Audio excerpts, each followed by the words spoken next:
बुद्धी म्हणजे काय हे समजून घ्यावे. What is intelligence? Intelligence are very important. Intelligence is a kind of ability to think rationally, to act purposefully, and to deal effectively. There are kinds of abilities are helping to understand complex ideas, to adapt effectively to the environment, to learn from experiences, to help, to engage in various forms of reasoning, and to overcome obstacles. Functions of the intelligence are, say for example, to adjust, to take decisions, to solve problems, and to think logically. ही बुद्धीची काही कार्य आहे. शब्दाधिष्ठित घटकांचा घटकांना बुद्धी असं म्हणतात. तेव्हा या बुद्धीचं कार्य प्रामुख्यानं समायोजन करणं, निर्णय घेणं, तर्क करणे, समस्या परिहार करणे असं होऊ शकतं. मनाची शक्ती फार मोठी आहे. मनावर शासन करणारी शक्ती म्हणजे बुद्धी असं म्हणतात. तर अशा या बुद्धीला आपल्याला मेधा करायचा आहे. अशा या बुद्धीला आपल्याला तेजस्वी करायचं आहे. बुद्धीला मेधा बनवायचं आहे म्हणजे काय करावं लागतं? आपल्या अबोध मनामध्ये अनेक गोष्टी साचलेल्या असतात. त्या स्वच्छ असल्या पाहिजेत. अंतर्यामीची साधने स्वच्छ असली पाहिजेत. आतली आपली अमूर्त बुद्धी स्वच्छ असली पाहिजे.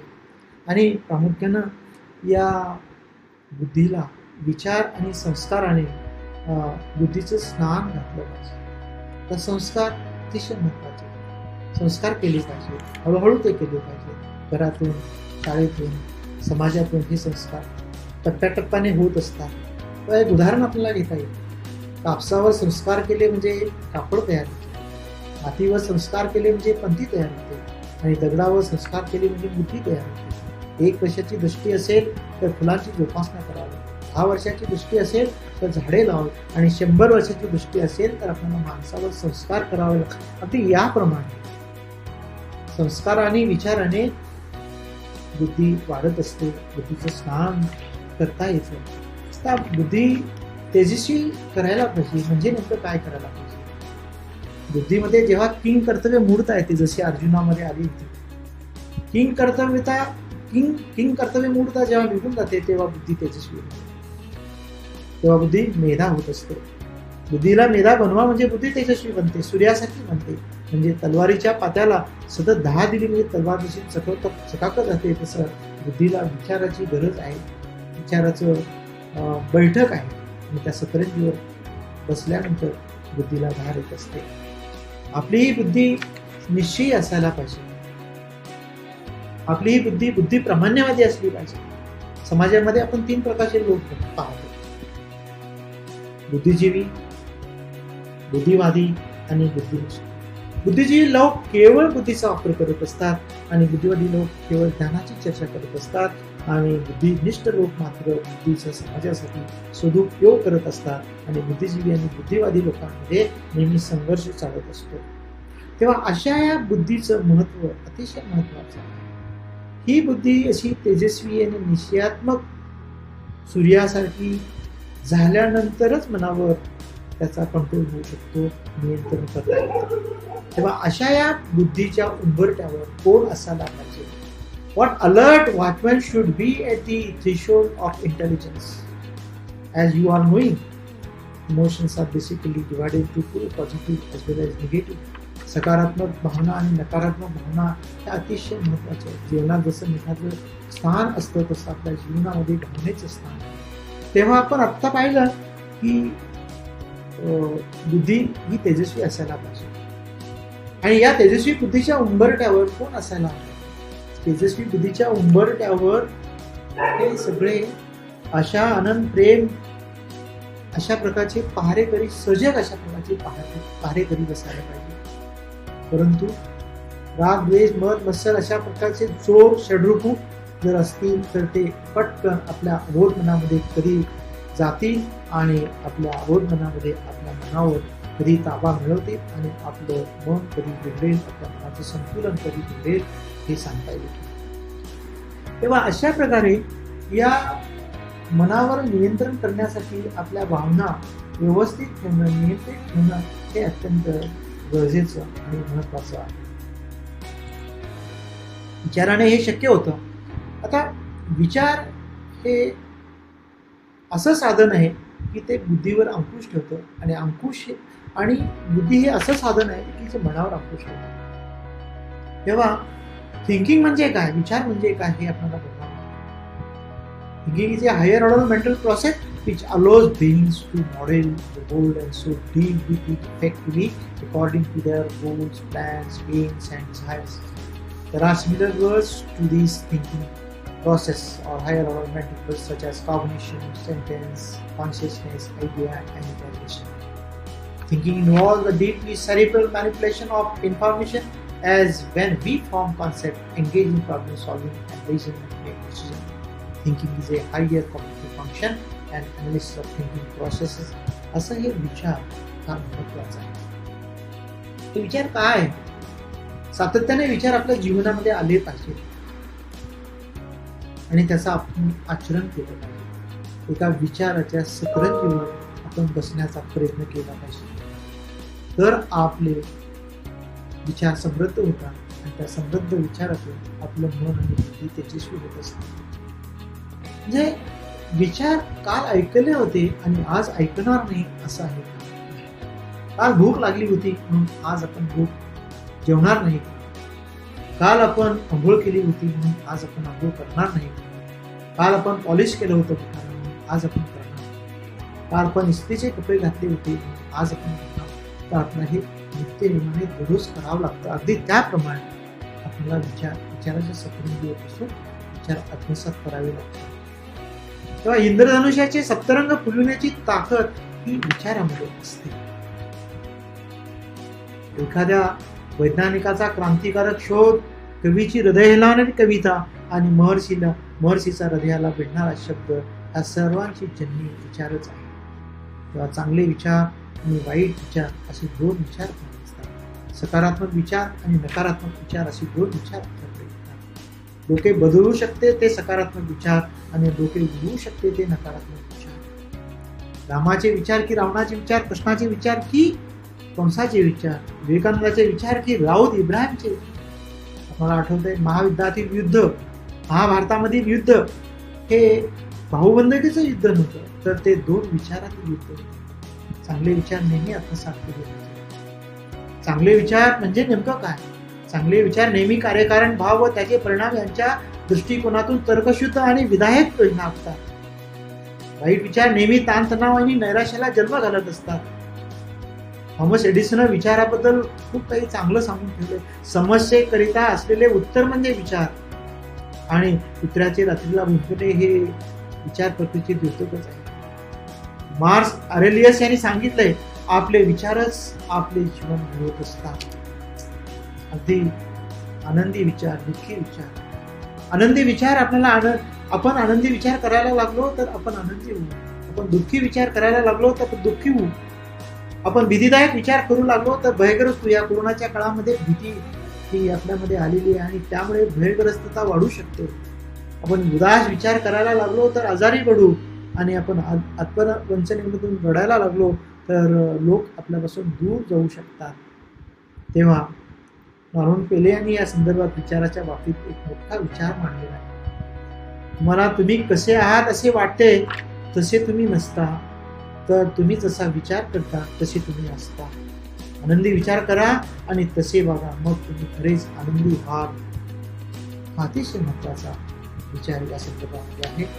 तेव्हा अशा प्रकारे हे विचाराचा अंकुश बुद्धीवर आणि बुद्धीचा अंकुश मनावर असल्यानंतर तिथे आपलं मानसिक आरोग्य सुदृढ होत असतं. तेव्हा सुदृढ अशा या मानसिक आरोग्याला आपण सांभाळल्यानंतर त्याचे कोणकोणते फायदे होणार आहेत, त्याचे अनेक फायदे आहेत. की अशा या सुदृढ मानसिक आरोग्यातून आपल्यामध्ये अनेक प्रकारचे फायदे होत असलेले, त्याचा म्हणजे या सगळ्या मानसिक आरोग्याचा आपल्या दररोजच्या जीवनामध्ये फायदा होत असतो. कोणकोणते फायदे आहेत? मानसिक आरोग्य चांगले असते म्हणजे नेमके काय? What do we mean by a good mental health? पहिला आशावाद, माणूस हा ऑप्टिमिस्टिक होत असतो. म्हणजे पेला अर्धा रिकामा आहे आणि अर्धा पेला भरला आहे असा विचार करणं अतिशय महत्वाचा आहे. माझा अर्धा पेला भरलाय हा आशावादी दृष्टिकोन आहे. मानसिक आरोग्य ज्याचं चांगलं असतं अशी माणसं ध्येयनिष्ठ होतात. जीवन हे फुलसपाखरासारखे सुंदर आणि ध्येय मात्र मधमाशीप्रमाणे असावे. छोटं छोटं दररोज थोडं थोडं कण कण मधमाशीप्रमाणे संग्रह करण्याचा प्रयत्न केला तर आपण छोट्या ध्येयापासून मोठ्या ध्येयापर्यंत जाऊ शकतो. भोगाची संसार सुखाचा करीन आनंदे भरीन तिन्ही लोके असं संत ज्ञानेश्वरांनी. ध्येयाची मोठी उच्च असली पाहिजे, क्षुल्लक नको. मरेन पण विधूर म्हणून मरणार नाही अशी क्षुल्लक ध्येय आपल्याला नको आहे. त्यानंतर मानसिक आरोग्यातून आपल्या अस्मितेचा जन्म होत असतो. ज्याचं मानसिक आरोग्य चांगलं असतं अशांचा सेल्फ एस्टीम किंवा मानसिक आरोग्य चांगलं होतं. कॅन्डू वृत्ती म्हणजे मानसिक अस्मिता. कॅन्डू बिहेवियर हे अतिशय कांट डू नव्हे. Understanding that I am the great but others are not small म्हणजेच अस्मिता. Self respect, self confidence, self protection that enhances our self esteem. डोळ मी तेजाचा, छावा मी चैतन्याचा ही जाणीव म्हणजे आपली अस्मिता. मी करू शकतो, मी बनू शकतो, मी बनवू शकतो अशा प्रकारे वाटणं म्हणजे आपली अस्मिता. अस्मितेचा जन्म चांगला मानसिक आरोग्यात. प्रलोभन हे सुद्धा तितकं चांगलं आहे. निष्काम कर्म म्हणजे नेमकं काय? निरपेक्ष करून कर्म करणे म्हणजे निष्काम कर्म करणे. बायकोला साडी विकत घेतली किंवा वर्गामध्ये मुलांना शिकवलं म्हणजे कर्म केलं असं होत नाही. तर एखादी कृती मी माझ्या जीवनात जरूर करेन पण ती प्रलोभनाशिवाय करेन असा ध्यास घेणं म्हणजे प्रलोभनावर विजय मिळवणं असं. ज्याचं मानसिक आरोग्य चांगलं असतं अशी माणसं समूहामध्ये सहज दिसतात. ते छोट्या मोठ्या अशिक्षित, दारुड्याच्या, लहान थोर, गरीब श्रीमंत अशा कोणत्याही समूहामध्ये ते सहज मिसळतात. ज्याचं मानसिक आरोग्य चांगलं असतं अशांना त्यांना त्यांच्या गुणदोषाची जाणीव असते. ते गुण ओळखतात तसेच आपले दोषही ओळखतात. होय मी दोषी आहे असे मान्य करत असतात. त्याचं मानसिक आरोग्य चांगलं असतं असे लोक अनेक प्रकारच्या अडचणीवर मात सुद्धा करत असतात. असे लोक परिस्थितीवाद कधीच उभा करत नाही. त्यांची पलायनवादी वृत्ती नसते. परिस्थितीला न घाबरणे, सत्यासाठी वरिष्ठापुढे न घाबरणे अशा प्रकारे त्याची वाटचाल असते. आणि ज्यांचं मानसिक आरोग्य चांगलं असतं असे लोक कधीही कोणत्याही दडपणाखाली येत नसतात. दबावाखाली ते कधीच नसतात. वरिष्ठापुढे कधीच ते नमत असतात. अशा प्रकारे मानसिक आरोग्याचे काही फायदे इथं होत असलेले आपण पाहतो. त्यानंतर आपण वेलबिंग. तर वेलबिंग ही अतिशय एक मोठी संकल्पना आपल्याकडे मी मांडणार आहे. तत्पूर्वी आपल्याला हॅपीनेस, आनंद, सुख म्हणजे काय आणि त्याचे प्रकार काय असतात हे पाहत असताना आपल्याला कळेल की there are two types of happiness. Hedonic happiness and eudaimonic happiness. Hedonic happiness म्हणजे काय हे आपण पहिल्यांदा थोडक्यात बघू. हेडोनिक हॅपीनेस म्हणजे त्याला आपण चंगळवादी सुख असं म्हणतो. ते म्हणजे नेमकं काय? तेव्हा the basis of hedonic happiness is lying in subjective well-being. This subjective well-being deals with three components. These three components are life satisfaction, positive affect, and negative affect. Life satisfaction deals with the subjective assessment with cognitive resonance, and positive affect that deals with subjective assessment of pleasant emotions such as happiness and joy. Negative affect that deals with the subjective assessment of unpleasant emotional emotions such as sadness and grief and so on and so forth. तेव्हा अशा प्रकारे विचार करत असताना आपल्याला या hedonic हॅपीनेसचा अर्थ कळतो. त्यानंतर आपण युडायनॅमिक हॅपीनेसकडे जातो. युडायनॅमिक हॅपीनेस हा जो आहे तो is related to or depending upon your self-realization. It is related to the development and expansion of our inner potential that include your talent, personalities, values, creativity, and intelligence. This is a broader concept of well-being which includes the active engagement in work or flow experiences. तत्पूर्वी आपण इकडे एका मिनिटामध्ये hedonic हॅपीनेसकडे गेल्यानंतर चंगळवादी जो आनंद आहे, सुख आहे तो असतो. हा प्या मजा करा. कोणत्याही गोष्टीमधून जेव्हा सुख मिळतं तेव्हा फक्त सुख घेण्याचा हा प्रयत्न. तेव्हा या उलट नेमका युडायनॅमिक हॅपीनेस ही आत्मिक सुख जे आहे ते आपल्या आतमध्ये असलेल्या अलंकारावर अवलंबून, आपल्यामध्ये असलेल्या त्या आध्यात्मिक अलंकारावर आपल्यामध्ये असलेल्या स्ववर ते अवलंबून आहे. इतका आपला स्व समग्र, तितका आपल्याला आनंद जास्त होतो. आपल्या आत काय असतं, अनेक काही पैलू असतात, अनेक काही विचार असतात. नाना रत्ने आभूषणे शिरी श्रंगारिले, विवेके विचारे अंतरसंचारिले असं म्हणतात. तेव्हा या आत असलेल्या सगळ्या अलंकारांना आपण वाढवण्याचा प्रयत्न केला तर आपल्याला तो युडायमोनिक आनंद मिळू शकतो. तेव्हा या युडायमोनिक हॅपीनेसचे काही पॅरामीटर आपल्याला इथे दिलेले आहेत. ते पॅरामीटर म्हणजे कोणते आहेत ते आपण समजून घेण्याचा प्रयत्न करतो की इथे तत्पूर्वी वेलबिंग म्हणजे काय हे आपण समजायचं. What is wellbeing? Well-being is described as a global combination of emotional well-being, psychological well-being, and social well-being. Emotional well-being is what? It is defined by the three components of subjective well-being. It includes the life satisfaction, positive effect, and negative effect. Psychological and social well-being is what? These two components or dimensions define positive function of the person, and the comprehensive model describes the complete picture of subjective well-being, and the major elements of this model is described as below. Now, emotional well-being. Emotional well-being मध्ये आपण जेव्हा जातो तेव्हा आपल्याला कळतं की त्याचे घटक आहेत. त्याचे जे घटक आपल्याला दिसतात ते positive effect is one important factor, negative effect second one, life satisfaction, third one and happiness. तेव्हा पॉझिटिव्ह इफेक्ट म्हणजे काय? The experience of positive emotions like Joy and happiness. Negative effect is nothing but it's an absence of emotion, suggesting life is unpleasant, whereas life satisfaction deals with the sense of contentment and satisfaction with the life, and happiness deals with having a general feeling and experience of contentment and joy. Now, then after emotional well-being, we are moving to understand psychological well-being. Psychological well-being consists of all these factors. First factor is self-acceptance. Self-acceptance is nothing but is accepting yourself, who you are. A positive attitude towards oneself. Personal growth is another factor. What is it? Means that a feeling of continued development and effectiveness. Purpose in life. We must have a meaningful life. We must have a purpose in mind. Environmental mastery. It includes a feeling of competent and able to manage the complex environment, becoming self-reliant.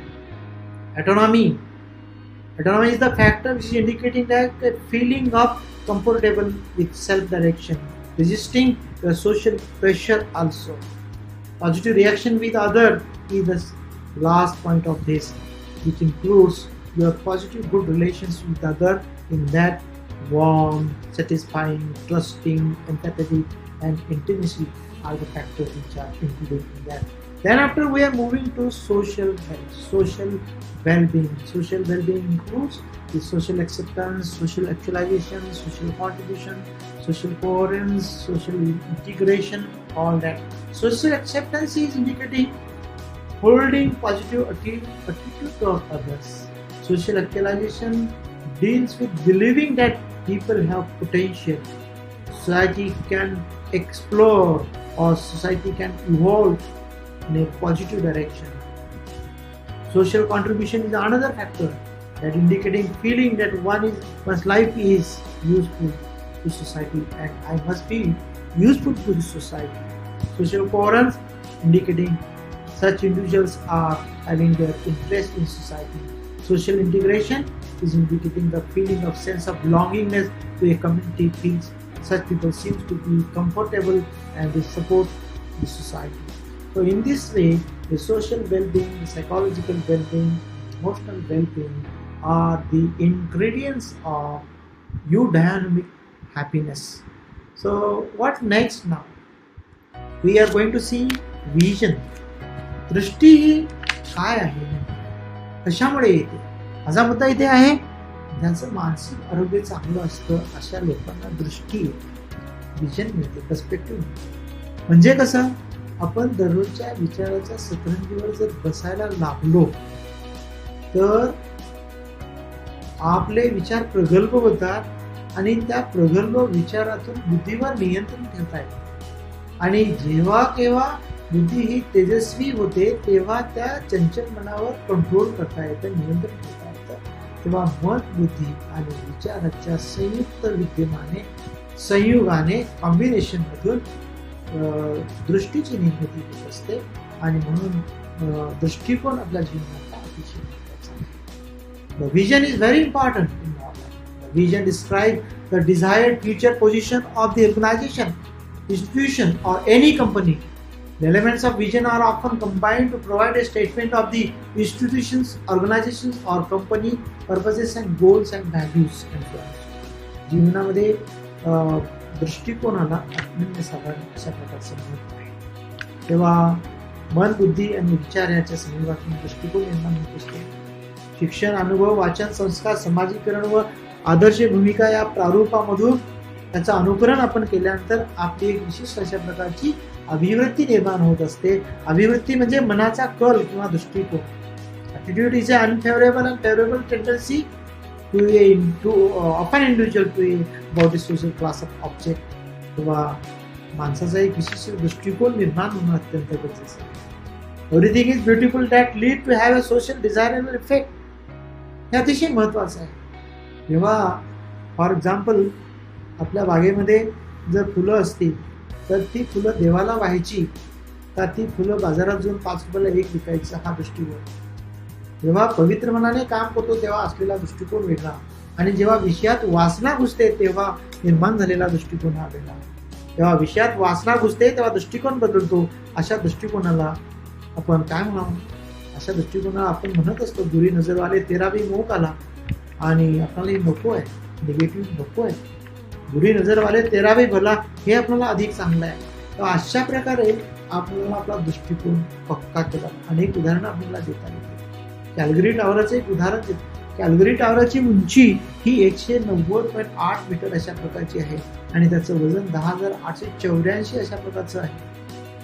त्याचा पाया हा 6,394 ton आहे, म्हणजे 60% एवढा पाया आहे. तात्पर्य असं की मजबूत इमारतीसाठी मजबूत पाया हवा, आणि इमारतीचा पाया म्हणजे आपला दृष्टिकोन. आपण सर्वांनी कोरोनाबद्दलची बाधिताबद्दल किंवा कोरोनाच्या संदर्भात हे निर्माण झालेल्या चिंतेबद्दल आपला हा पाया असा मजबूत करायला हवा.